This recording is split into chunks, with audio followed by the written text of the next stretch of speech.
혁신위원들 좀 구성 관련해서 고심하겠지만 어떤 지금 그게 제일 큰 고민거리고 회의 2번 돼서 하고 들어왔습니다. 뭐 우리는 이제 할 일이 기초를 잘 만들어야 돼요. 집을 짓는데 그래서 그 기초 다지는데 지금 열심히 뛰어다니고 있습니다. 기초를 우리가 다집니다. 이 당을 위한 기초. 그리고 더 크게 봐서 대한민국 피눈물 같이 대한민국을 사랑하는데 그 기초를 다져야 됩니다. 이번에 다 바뀌어야 됩니다. 다 바뀌겠다. 기초부터 바꾸겠다.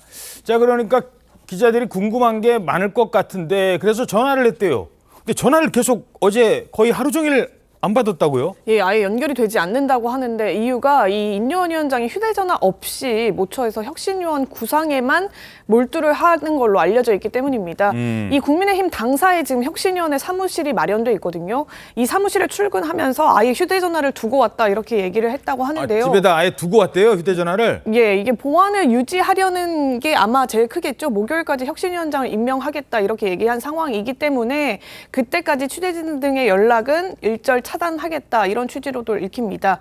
대신에 이제 사무실에 마련돼 있는 유선 전화로 본인이 이제 스스로 외우고 있는 일부 전화번호를 통해 업무를 봤다 이렇게 알려져 있고요. 예. 이 국민의힘이 또 인 위원장에게 원외 인사와 여성 또 청년 혁신위원 구성 등에 대해서 보고를 하기도 했는데 일단은 목요일까지 1차적으로 마무리할 것으로 알려지고 있는 이 인선은 전적으로 인 위원장의 몫이 될 거다 이런 입장이 큰 상황입니다. 그렇죠. 혁신위를 같이 끌고 나갈 이 혁신위원들. 자, 그런데 지금 막 전화 돌리지 않겠습니까? 같이 일하자고. 근데 이 사람한테도 전화를 했는데 안 한다고 했다고 합니다. 흥미롭고 혁신적인 느낌은 나지만 실제 우리가 불편한 거는 아무것도 하지 않았으면 좋겠어. 인 카드일 수 있다는 거예요. 자칫 잘못하면 김은경 혁신위처럼 될 수 있는 부분이거든요. 자, 그러니까 지금 첫 어떤 통합의 메시지로 이준석계로 불리는 천하람 전 최고위원에게 이 역할을 맡기려고 했는데 안 한다고 했다는 거예요. 자, 오늘자 신문 중앙일보네요. 오면 기사 보겠습니다. 자, 인요한 혁신이 시작부터 삐끗. 천하람에게 합류 제안했지만 거절당해 인요한 위원장이 어제 저녁 천하람 위원장에게 직접 전화까지 했다고 합니다. 위원장님이 좀 도와주셨으면 좋겠다 이런 얘기를 했다는 거예요. 그런데 거절했다고 합니다. 완곡히 뭐 몇 가지 이유가 나오는데 최주현 기자 오늘 뭐 언론 보도에서 인터뷰에서 왜 거절했는지를 밝혔어요. 네, 일단 이 두 사람이 순천에서 이제 행사장에서 자주 만난 인연으로 안면이 좀 있다고 합니다. 그래서 인 위원장이 도와달라 이렇게 요청했는데 지금 천하람 당협위원장 같은 경우에는 최재형 혁신위에서 혁신위원으로 참여한 이력이 있어요. 근데 그다음 국민의힘 혁신위에서 연속으로 혁신위원을 맡는다는 것 자체가 좀 부적절하다고 본다 이러면서 완곡하게 거절을 했다고 하는데요. 또 한 번 더 요청을 해오니까 순천에서 지역 활동을 해야 되는데 이제 뭐 서울까지 출퇴근하기가 물리적으로 어렵다 이런 얘기도 했다고 합니다. 근데 오늘 아침에 이제 말씀하신 대로 인터뷰에서 이제 추가적인 입장도 내놨는데 이제 천하람 전 혁신위원 같은 경우에는 그 김기현 지도체제 자체, 그러니까 김기현 대표가 당선된 것 자체도 대통령실의 입김과 영향력이 세게 작용했다라고 비판을 해왔던 인물이거든요. 근데 이런 김기현 대표 체제 하에서 탄생한 인요한 혁신위에 본인이 혁신위원으로 임명을 받게 된다면 결국에는 김기현 대표가 임명한 인요한 혁신위원장 아래에 혁신위원으로 일하게 되는 거기 때문에 김기현 대표에 대한 비판도 공개적으로 하기가 어려워지는 것 아니냐 이런 부분도 고려해서 본인이 거절했다 이런 추가 입장도 내놨습니다. 자, 뭐 순천에서 다니니까 시간 많이 걸려. 이건 뭐 얘기가 안 되는 것 같고 여러 가지 이유 중에 자, 일단 인요한 위원장은 자, 통합이니까 네. 이준석계로 알리는 천하람 전 최고위원을 영입하겠다. 와서 할 얘기 있으면 해라라고 했는데 거절을 했어요. 이 부분은 어떻게 봐야 될까요? 글쎄, 뭐 천하람 위원장이 이제 몇 가지 지금 말씀하신 대로 거절의 사유를 밝혔는데 저는 뭐 그 부분이 일리는 있다고 생각합니다. 왜냐하면 직전 혁신위원회에서 혁신위원을 했고요. 지금 총선 5개월 정도밖에 남지 않았습니다. 근데 지역위원장이잖아요. 지역위원장인데 순천에서 지금 저 지역구 관리는 제대로 안 하고 선거운동 뭐 곧 해야 될 텐데 그런 사람을 혁신위원으로 하는 상징성 대단히 중요하지만 본인으로서는 지역구 활동을 하는 게 우선이지 않겠나. 그래서 저는 그 지역위원장, 지역구를 뛰어야 하는 사람을 혁신위원으로 지금 위촉하는 거는 조금 문제가 있지 않나 이런 생각을 하게 되고요. 예. 그리고 지금 이제 이런 거는 있어요. 뭐 지금 최주영 기자 말씀하셨듯이 자, 뭐 김기현 대표 체제의 혁신위원회다. 그거는 전 이제 이유가 되지 않는다. 왜냐면 아니 본인이 거기에 가서 뭐 김기현 대표 때문에 이 당이 안 된다고 생각을 한다면 그런 혁신안을 만들면 되지 않겠습니까? 그러나 어찌됐든 간에 총선이 5개월 정도밖에 남지 않았기 때문에 지역위원장으로서는 아마 약간 부담이 됐다는 그 부분은 제가 아마 거절 이유로서 합당하다고 생각을 하고요. 예. 사실 뭐 상징성이 있는 다른 사람도 많이 있습니다. 아마 그런 사람으로 선정하면 되지 않을까. 그러니까 상징성보다 더 중요한 거는 뭘 하느냐죠. 인유한 위원장이. 그게 예. 더 중요합니다. 자, 지금 밖에서는 예를 들어서 하태경 의원 같은 경우는 뭐 이준석계, 유승민계 많이 좀 집어넣어라 이렇게까지 주문을 하고 있어요. 그래서 하려고 했는데 지금 안 됐어요. 야, 이 시작부터 조금 어려워지는 건가요? 어떻게 봐야 될까요?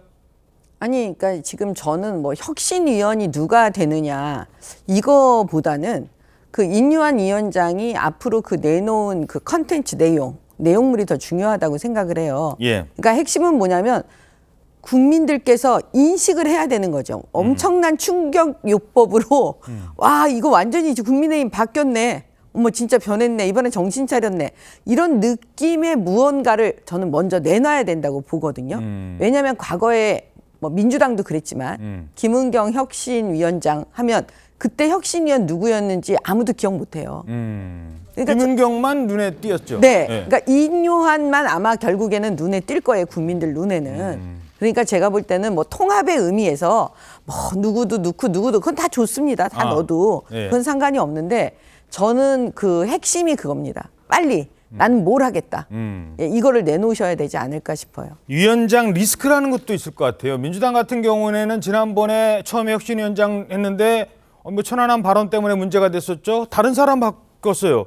김은경 혁신위원장이 했는데 그분 발언 때문에 혁신위는 도대체 무슨 일을 한지 모르는. 근데 아직까지는 뭐 좀 더 시간이 필요합니다만 인유한 위원장에 대한 개인적인 뭐 문제 이런 것들은 지금 뭐 알려지진 않고 있어요. 어떻게 보십니까? 일단 뭐 그동안 과거했던 발언에 대해서 민주당 일부에서 문제 제기는 하고 있으나 일단 뭐 처음 등장했고요.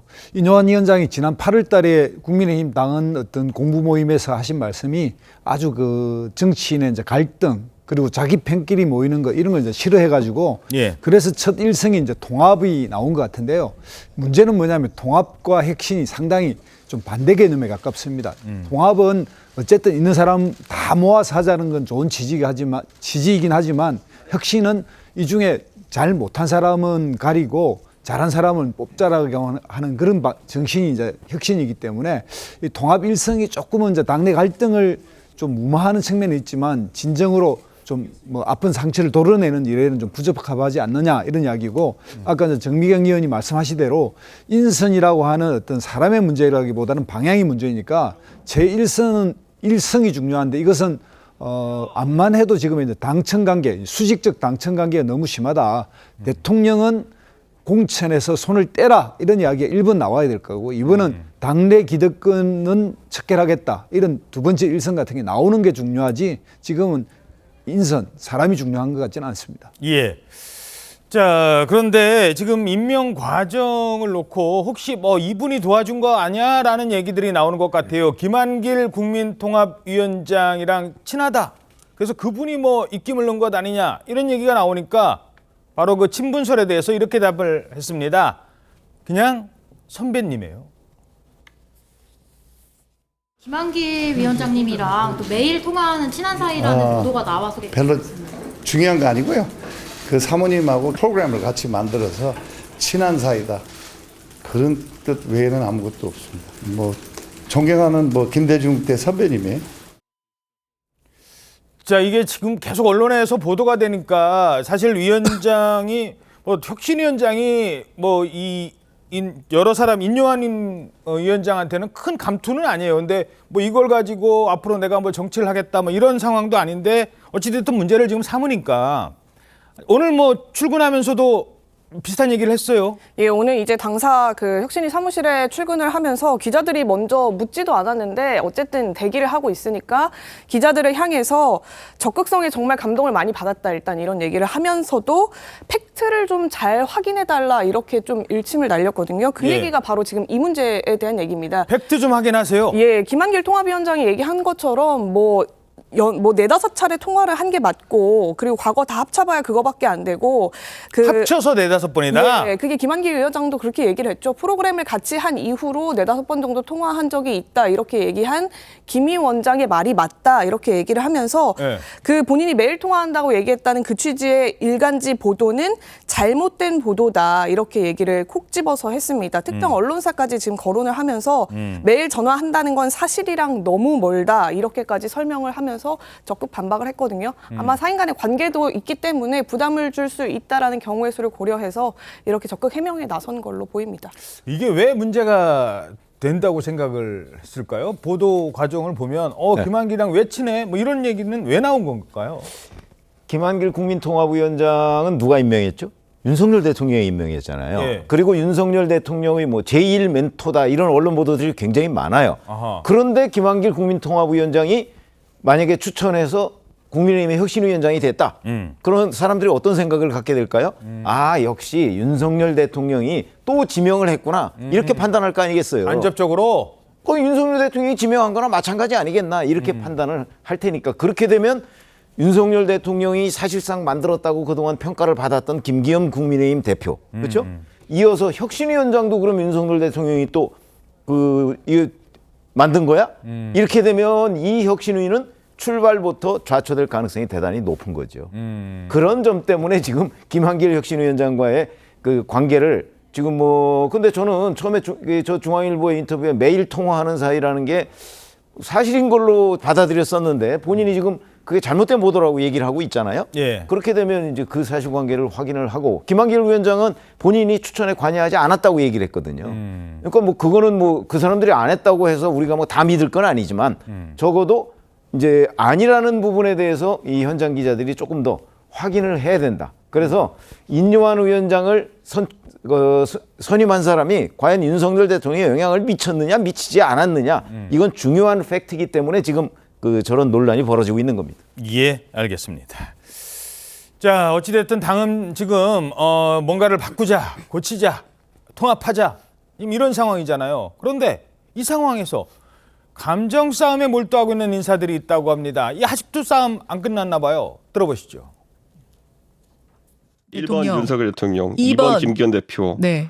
3번 어제 유세차 올라가가지고 막말한 안철수 대표. 갑자기 진경훈 후보 디스한다고 네. 뭐 지하고 자빠졌죠라고 했습니다. 유세차에서.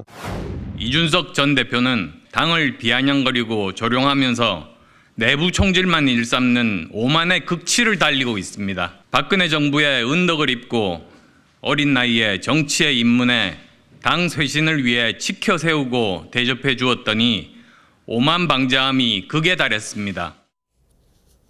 자, 안철수 의원 화가 났어요. 많이 났어요. 그러면서 제명해야 된다라고 했는데 별 반응이 없어서였을까요? 뭐 반응은 반응대로 있습니다만 이 컴퓨터 박사시잖아요. 사실 뭐 의사 출신 뭔가를 또 개발을 했다고요. 예, 이게 바로 이준석 전 대표 제명 서명 운동에 동참하는 홈페이지를 개발했다라는 겁니다. 원래는 이제 포털을 통해서 했었는데 본인이 자체적으로 홈페이지를 만들어서 여길 통해서 하라는 거죠. 이 제목이 안철수의 혁신, 이준석의 제명 운동이거든요. 이 강서구청장 선거에서 선거 운동보다 후보 망하기를 염원했던 이준석 전 대표를 윤리위에 제소하고자 한다 이렇게 설명하면서 이 서명 운동에 동참을 해달라고 적었는데요. 이름과 연락처, 주소와 서명 등을 수집한다 이런 내용도 고지를 했습니다. 이런 개인정보는 보유기간이 징계가 종료될 때까지라고 적시를 했는데 이게 지금 이준석 대표가 이렇게 사인에 대한 개인정보를 마음껏 이렇게 수집해도 되는 거예요. 뭐 이런 식으로 이제 문제 제기를 다시 한번 서명운동을 통해서 하니까 그리고 이 서명이 제대로 된 서명운동이 맞느냐라는 식의 의혹 제기를 하니까 지금 이런 조치를 추가적으로 내놓은 건데 예. 여기에 또 맞불을 놓은 것이 이준석 전 대표가 이 안철수 의원 게시글에 직접 찾아가서 댓글을 달고 버그가 있으니까 수정을 좀 해달라 이런 댓글을 달았고요. 예. 또 본인의 SNS에다가 이 안철수 의원 게시글을 공유해 놓고 많이 참여 좀 해주세요. 뭐 이렇게 비꼬는 글을 올리기도 했습니다. 아까 그 이준석 전 대표가 올렸다는 글이 있어요. 화면 보시면 그 홈페이지를 아예 찾아갔나 봐요. 그러면서 저기다가 썼는데 버그가 있습니다. 버그라는 게 이 프로그램에 문제가 있습니다라는 건데 야, 이 상황까지 왔어요. 지금 어떻게 보십니까? 말을 못 하시네 처음에. 예. 아니 솔직히 말씀드리면 지금 수도권 굉장히 어려운 거 맞아요. 예. 이번에 강서구청장 그 선거 패배 이후로 사실은 많이 이제 그 후보들이 자신감도 많이 잃은 상태라고 보여지거든요. 근데 저 두 사람이 나라 걱정도 많이 한다고 일단 얘기를 하고 뭐 이준석 대표는 막 울기까지 하면서 막 그러잖아요. 기자회견할 때 막 울었어요. 네. 네. 그러면 그렇게까지 보수를 걱정하고 윤석열 정부를 걱정하고 국민의힘을 걱정하면 저런 싸움하면 됩니까? 아니 그리고 안철수 대표도 정말 전 대표도 이해가 안 돼요. 왜요? 왜냐 저렇게 둘이 막 이렇게 하면 국민들 입장에서는 그냥 내부 싸움하는 것만 머릿속에 있는 거잖아요. 예. 그러면 국민의힘에 대해서 더 국민들이 반감을 가지게끔 하는 행동을 저 두 사람이 지금 하고 있기 때문에 다 모든 분들이 제가 볼 때는 다 저와 같은 말을 정말 입을 열 수 없는 그런 반응들을 보이고 계십니다. 어린 나이에 아까 그 안철수 의원 얘기를 들어보면 네. 어린 나이에 정치 시작해서 이제 굳이 이제 어린 나이라는 걸 강조를 했는데 이 보는 사람은 그 어린 나이에 정치에 입문한 사람이랑 싸우고 있는 거잖아요. 그러니까 어린 사람과 싸우고 있는 게 셈이 되죠. 이제 예. 중간을 이렇게 생략하면 그렇기 때문에 안철수 의원은 이제 그 사실은 10년이 넘었어요 벌써 이 정계에 들어와서. 그리고 주목을 받은 걸로 따지면 안철수 의원이 이준석 전 대표보다는 더 주목을 받았죠. 지난 10년간 뭐 정당을 뭐 여기저기 옮기기도 했지만 여하튼 본인이 또 윤석열 정부 탄생에 기여한 부분도 있고 그렇기 때문에 본인의 정치적 그릇 이런 거를 스스로 다시 한번 돌아보고, 제가 보건대는 지금 총선 5개월 남겨놓고 본인이 수도권에 지금 그 이제 출마를 하게 되지 않습니까? 지금 이럴 때가 아니다 하는 아마 반성 모드로 돌입하는 게 훨씬 나을 겁니다. 예.